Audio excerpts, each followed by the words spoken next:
Sorry Vikrant, मला यायला जरासा उशीर झाला. हे काय, बाकीचे अजून जमलेच नाही आहेत का? विजयने मला सांगितलं होतं म्हणून मी अगदी वेळेत आले, पण आयत्या वेळेला एक केस आली ना म्हणून अडले मी.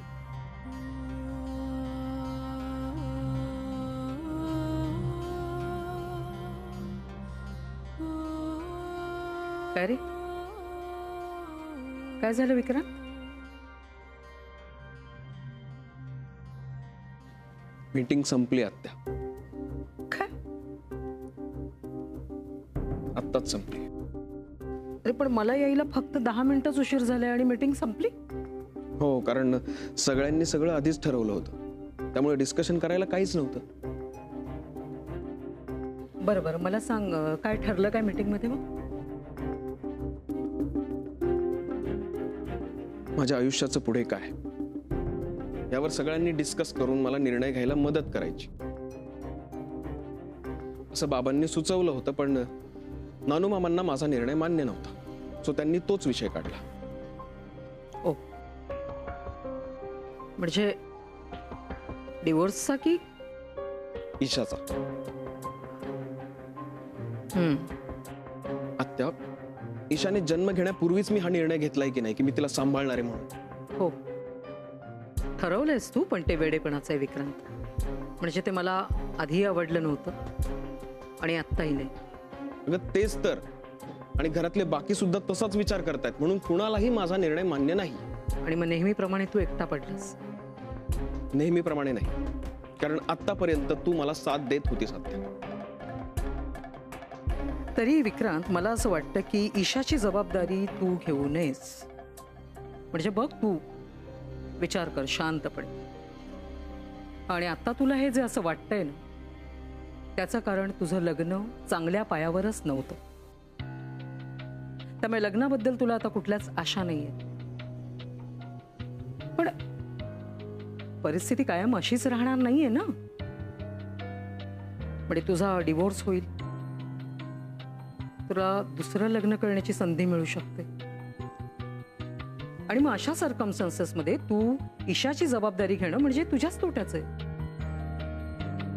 आत्या, तू किती पुढच्या गोष्टींचा विचार करतेस. अर्थातच आहे माझी कुवत पुढचा विचार करण्याची, आणि तुझ्या बाबतीत तर नक्कीच. तुझं आयुष्य फुललेलं बहरलेलं पाहायचंय मला, तुला आनंदी पाहायचंय मला.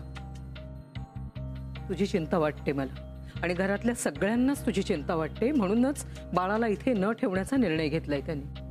अगं आत्या, मला सगळ्यांचं याचसाठी आश्चर्य वाटतंय. तुम्हा सगळ्यांना माझी काळजी आहे, माझी चिंता आहे, पण फक्त माझीच आहे. त्या निष्पाप बाळाबद्दल, ईशाबद्दल कोणाला काहीच कसं वाटत नाही. विक्रांत, अरे ईशा ही तुझी मुलगी नाहीये हे तू विसरतोयस. मी विसरत नाही आत्या. हे बघ, माझी चिंता करायला तुम्ही सगळे आहात, पण तिची चिंता कोण करणार?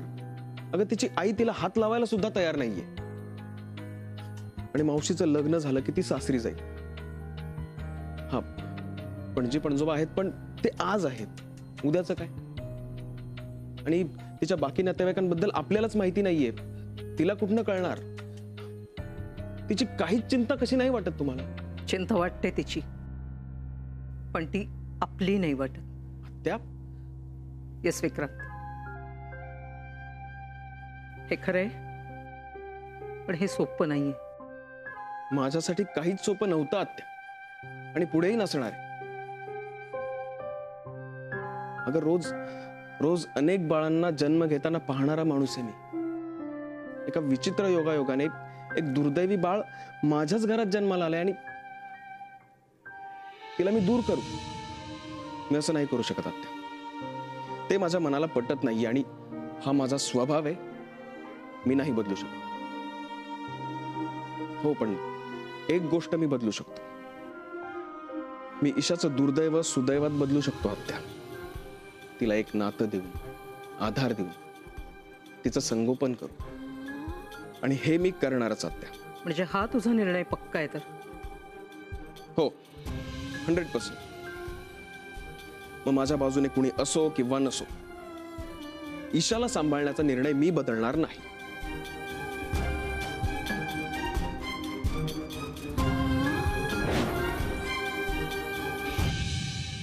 माझा निर्णय झालेला आहे आणि मी माझा निर्णय बदलणार नाही.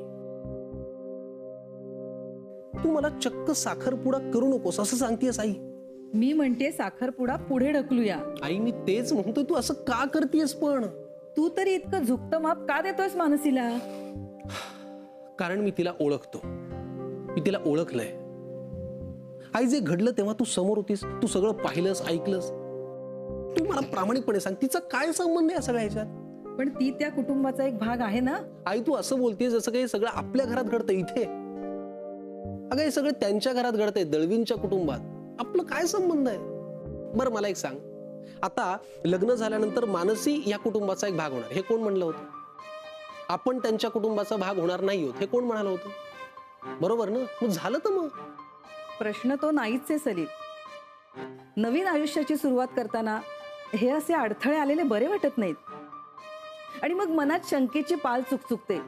त्याला आपण तरी काय करणार? आई प्लीज डोंट बी टिपिकल. असं काही नसतं ग. अगं कित्येक लोकांच्या आयुष्यात एखादं नातं सुरू करताना ह्याच्यापेक्षा जास्त अवघड प्रसंग येतात, शॉकिंग प्रसंग येतात. म्हणून त्यांनी नवीन नाती करायची नाहीत, आयुष्य जगायचं नाही. हे बघ सलील, तुझं बरोबर आहे. पण आपल्याला आता चॉईस आहे ना. आपण ठरवू शकतो की लगेच पुढे जायचं की नाही. थोडं थांबूया ना. इतकी काय घाई आहे तुला? घाई मला? आई सगळ्यांना माहितीये की या सगळ्या प्रकरणात मी किती संयम दाखवला. मला एवढंच म्हणायचं की जे घडतंय ते दळवींच्या कुटुंबात घडतंय, बरोबर? त्याच्यामुळे आपण आपले निर्णय का बदलायचे? मला त्याची गरज वाटत नाही. तुला ना समजूनच घ्यायचं नाहीये सलील. अहो मातोश्री, हे मी तुम्हाला म्हणतोय की तुम्ही थोडं समजून घ्या. Try to understand. बरोबर चल, हे सगळं सोड, सगळं विसर. समजा हे सगळं असंच्या असं आपल्या घरात घडलं असतं तर सांग ना. मुलाची आई म्हणून तुला असं वाटलं असतं ना की समोरच्या माणसाने थोडं समजून घ्यावं, मोठं मन दाखवावं, वाटलं असतं ना? तुला त्रास झाला असता ना आई? वाईट वाटलं असतं ना तुला?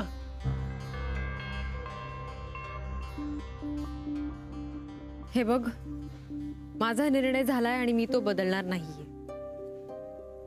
मनसी, जिथे माझ्या घरचे माझ्या बाजूने उभे नाहीयेत तिथे तू तुझा वेळ का घालवतेस?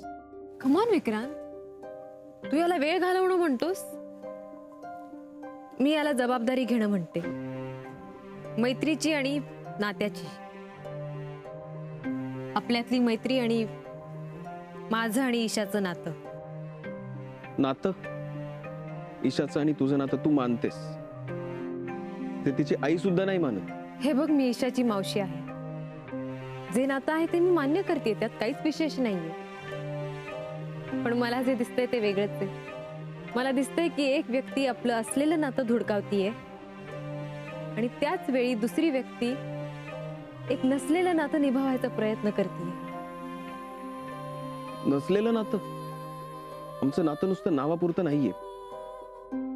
म्हणजे भलेही ते बायोलॉजिकली नसेल पण इमोशनली आहे. तिला जन्म देणारा वडील मी नाहीये, पण तिच्या जन्मासाठी मीच कारणीभूत आहे. सो तिच्यावर अन्याय नाही होऊ देणार मी. मला कळतंय तुला नेमकं काय वाटतंय ते. कारण ईशाच्या बाबतीतला निर्णय तू कधी आणि का घेतलास या सगळ्याला मी साक्ष आहे. आणि म्हणूनच मी तुला एकटं नाही सोडू शकत विक्रांत. या प्रवासात मी तुझी साथ देणार. बास. मनसी, तू खरंच एक वेडी मुलगी आहेस, खरंच. हो, मग आपण आणखी एक कॉफी मागूया. मी वेडी आहे हे तुला कळलं, याचं सेलिब्रेशन करू, पण त्याआधी मी तुला शहाणी करणं खूप गरजेचं आहे. आता माझं शहाणपण जर तुला वेडेपण वाटत असेल तर त्याला मी काय करू? शहाणपण? ह्यात कसलं शहाणपण आहे? हे बघ, तू तुझ्या आयुष्याकडे लक्ष द्यायचं सोडून मोनिकाच्या, माझ्या आयुष्याकडे लक्ष देतेस. अगं इतका विचार तर मोनिका सुद्धा करत नसेल. तिला नको करू दे. तिने स्वतःचाच विचार केला तरी खूप आहे. आपल्या हातात जे ते करूया ना. अगं तेच सांगायचा प्रयत्न करतोय तुला. बघ, तुझं आयुष्य मार्गी लावणं तुझ्या हाती आहे, तुझ्या हातात येते. ते सोडून तू मी, मोनिका, ईशा आमचा विचार करतेस. सलील तुझी प्रायोरिटी असायला हवा, त्याच्यावर फोकस कर. अरे पण ह्या दोन वेगवेगळ्या गोष्टी आहेत आणि मला दोन्ही करायच्या आहेत. मग करू दे ना. आता काय बोलू मी तुला? काहीच नको बोलूस. खरं तर तुला मी वेडी म्हणालो, पण आज अशी तू एकटीच आहेस जी माझ्या बाजूने उभी. कारण घरातल्या कुणालाच मी ईशाची जबाबदारी घेणं मान्य नाहीये. आजीला सुद्धा. त्यांचं तरी काय चुकलं रे? हे बघ, तुझ्यासारखा विचार जगात तूच करू शकतोस. आणि त्यात ईशाची आई ताई नसती, ती वेगळ्या परिस्थितीत जन्माला आली असती तर कदाचित तुझ्या घरच्यांनी तिला ऍक्सेप्टही केलं असतं. एवढ्या मोठ्या मनाचे ते नक्कीच आहेत रे.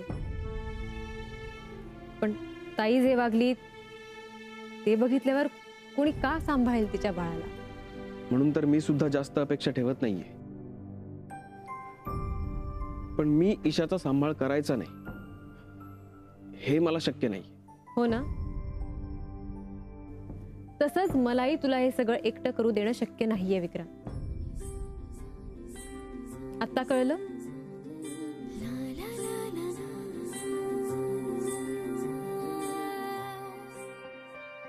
मला ना काही कळतच नाही अहो. कधी तुमचं म्हणणं बरोबर वाटतं, कधी विक्रांतचं म्हणणं बरोबर वाटतं.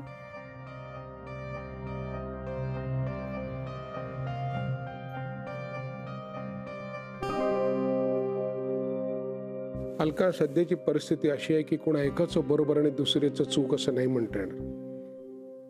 आता प्रत्येकाला स्वतःचं एक मत आहे आणि त्याच्यासाठी ते बरोबर आहे. नाही असेल सुद्धा, पण मला असं वाटतं की काय हरकत आहे ईशा इथे राहिली तर. नाही म्हणजे बाकी सगळं आपण विसरून जाऊया. तुला वाटतं तू विसरू शकशील, पण इतर जण विसरू शकतील आपल्या घरातले? बाकीच्यांचं जाऊ द्या हो. तुम्ही विसराल ना? नाही, ईशा विक्रांतची मुलगी नाही हे मी विसरू शकणार नाही. आणि आज तुला असं वाटत असेल की तू ते विसरू शकशील, तसं नाहीये. आज ती तुझ्या डोळ्यासमोर दिसत नाही म्हणून, पण एकदा तू तिला पाहिलंस की तुला सतत ते आठवत राहील. मला आता ना बाकीचं काही आठवत नाहीये. मला फक्त ईशाची आठवण येते. मला असं वाटतं की तिला जवळ घ्यावं, तिच्याशी खेळावं. आता तुला वाटतंय, पण काही दिवसांनी तसं वाटणार नाही. तू तिला विसरून जायला हवंस. हो, असं कसं म्हणता? एवढी गोड आणि निरागस मुलगी आहे ती. आणि शिवाय या सगळ्यात तिचा काहीच दोष नाही. चूक मोनिकाची आणि तिला ती सुधारायला हवी. तुम्ही असं ठामपणे बोलता ना, तसं मला नाही बाई येत. म्हणूनच मला कधी तुमचं म्हणणं बरोबर वाटतं, कधी विक्रांतचं. तू सध्या माझं आहे, मी सांगतो ते ऐक. हळूहळू तू ईशाला विसरायचा प्रयत्न कर. आणि विक्रांतचं काय? त्याने एक निर्णय घेतलाय आणि मला असं वाटतं की त्याला कळावं की त्याने घेतलेला निर्णय अत्यंत धाडसाचा आहे. हे पहा, विक्रांतला एकटं पाडता कामा नाही हं. हे बघ, तू दोन्ही बाजूने असा विचार करू नकोस. तू ईशाला विसरायचा प्रयत्न कर हळूहळू. तुला तसं करायला हवं. ती विक्रांतची मुलगी आहे हे विसरणं तुला शक्य होणार नाही. मी आधी म्हटलं होतं ना. खरंय. नाही म्हणजे तुमचं म्हणणं पटतंय मला. म्हणजे उद्या ईशा लहानाची मोठी झाली तर आपल्याला तिच्याकडे बघून असाही प्रश्न पडू शकतो की ही कोणासारखी दिसते, ही उद्या कशी वागेल, नाही का? नको बाई, हे सगळे प्रश्न मनात यायच्या ऐवजी नकोच. ती आपल्याकडे न राहिलेलीच बरी. तुला पटलंय आणि तेच बरोबर आहे. मी जरा जाऊन येतो. अहो पण आलोच.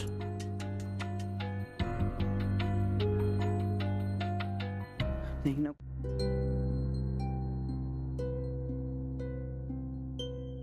घे. मग सलीलशी काही बोलणं झालं की नाही तुझं? नाही. का? तो फोन करेल, मी वाट बघतीये. अगं तू वाट कसली बघतेस मानसी? मी मगाशी सांगितलं ना तुला विक्रांत, मी सकाळी त्यांच्या घरी गेली तेव्हा त्याच्या आईचं वागणं जरा वेगळं होतं.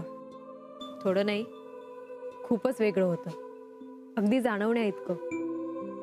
म्हणून मी म्हटलं की पुढची भेट कधी व्हावी हे त्यांनी ठरवावं. मी तुला हे सगळं सांगितलंय ना विक्रांत. हे बघ, त्याच्या आईचा टोन वेगळा होता, यात त्याचा काय दोष आहे? त्याचा काहीच दोष नाहीये. अरे पण त्यांना जर विचार करायला वेळ हवा असेल तर मी त्यांना तो द्यायला नको का? हे बघ मानसी, आपल्याला जी व्यक्ती आवडते ना त्यासाठी आपण पाऊल पुढे घेतो, आणि त्यात पहिलं पाऊल तू टाकतोयस की मी टाकते हा मुद्दाच नसतो. तू का नाही केलास त्याला फोन? हा, का थांबलीस तू? कारण ते ते त्याला भरीच पाडण्यासारखं होईल ना मग. मानसी, हे जरा अति विचार करणं झालं. हे बघ, मला खात्री आहे तो तुला फोन करणार, आज किंवा उद्या, पण तो तुला फोन करणार. कारण तो तुझ्यावर खरंच प्रेम करतो, मी पाहिलंय. अगं, इतके दिवस थांबला तुझ्यासाठी, तुला इतकं समजून घेतो तो, आणि तू त्याला एक फोन नाही करू शकत, त्यासाठी इतका विचार. तू करायला हवा होतास फोन, पण तू त्याचीच वाट पाहत राहिलीस. कारण मला वाटलं तसं. हे बघ, आता पुढची भेट त्यानेच ठरवावी. कारण ती भेट व्हावी की नाही हे त्या दोघांच्या निर्णयावर अवलंबून असेल. म्हणजे तू काहीच करणार नाहीयेस? आता यात मी काय करू? मला सांग, बारशानंतर मला, माझ्या घरच्यांना जेवणाचा डबा आण असं मी सांगितलं होतं तुला? आता घरच्यांबरोबर बोलणं झाल्यानंतर काय झालं हे जाणून घ्यायचं म्हणून तू मला भेटलीस ना, ते मी सांगितलं होतं. आणि मी नको म्हटलं तरीही ईशासाठी तू माझ्या बाजूने उभी राहणार आहेस असं ठासून सांगितलंस तू मगाशी. मग आता सलीलला एक फोन कर हे सांगायची गरज का पडते? मला नाही माहित विक्रांत.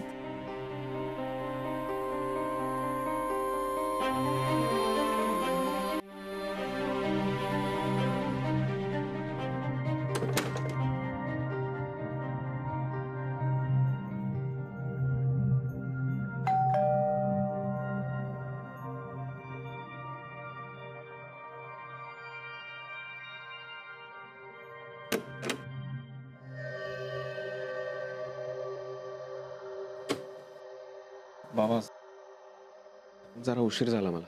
हा, थोडासा. मी सुद्धा आत्ताच आलो. पण सॉरी, तुम्ही सांगितलं होतं की घरी वेळ देत जा, जरा लवकर येत जा.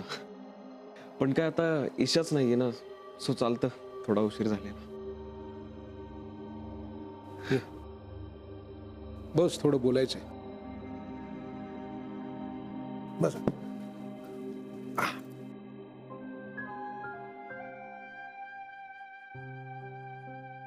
तू रागावला नाहीस ना माझ्यावर? नाही बाबा, मी आपल्या कुणावरच रागावलो नाहीये. उलट तुम्ही सगळ्यांनी मला सगळ्या बाजूंनी समजून घेतलंय. तिच्या वागण्याचा परिणाम सगळ्यांना भोगावा लागतो, आणि मुख्य म्हणजे तिच्या घरच्यांना सुद्धा. हो, आता या वयात ते आजी आजोबांना कमलीची जबाबदारी स्वीकारावी लागते. ऍटलिस्ट डिवोर्स होईपर्यंत तरी. बाबा, माझं लग्न तर मोडलंच आहे, पण याचा परिणाम मानसीच्या लग्नावर होऊ नये असं वाटतंय मला. काय काय बोलली तुला? हो, ती म्हणाली की या सगळ्या घटनेमुळे सलीलच्या आईच्या मनात जरा शंका निर्माण झाली. त्यांची काही चूक नाही रे. ज्या घरात सोयरीक करायची त्या मुलीबद्दल असं काय ऐकलं, त्यांना काळजी वाटणारच नाही का? हो बाबा, पण तुम्हालाही माहिती आहे, मानसी आणि मोनिका यांच्यामध्ये जमीन आसमानाचा फरक आहे. विरुद्ध दिशा आहेत दोघी. फक्त सलीलच्या आईने काही गैरसमज करून घेता कामा नये. जे घडायचं होतं ते घडलंच, पण त्याची वेळ चुकली बाबा. हे सगळं मानसीचं लग्न होण्याच्या मार्गावर असताना घडलं ना, त्याचं मला वाईट वाटतं. मी इतके दिवस शांत होतो, अजून काही दिवस शांत राहिलो असतो तर तिचं लग्न तरी व्यवस्थित पार पडलं असतं. तुझाही काही दोष नाही रे त्याच्यात विक्रांत. कधी काही काही गोष्टी अशा घडतात म्हणजे घडतात, आपण काही न करता. जाऊ दे, तुझा काही दोष नाही त्याच्यात. जाऊ दे कसं बाबा, मानसीच्या भविष्याचा प्रश्न आहे. आणि आता सगळं तिच्या सासरच्यांना काय वाटतं यावर अवलंबून आहे. ह्या घटनेवर त्यांची रिॲक्शन काय असेल, त्यांचा डिसिजन काय असेल, काहीच सांगता येत नाही ना. काय झालं असं काय बघताय? काय काय वेळेला विक्रांत, आपण जे बोलतो ना त्याच्यापेक्षा जास्त आपले डोळे बोलतात. नको तू काळजी करूस. मानसीच्या बाबतीत काय गडबड नाही होणार. बाबा माझी खरंच अशी इच्छा आहे. पूर्ण होईल ती. चल जा जाऊन झोप आता. उद्या परत सकाळी जायचं असेल ना. हो. मला काय दुकान कधी उघडलं काय. बाबा जा रे बाळा जा. हो.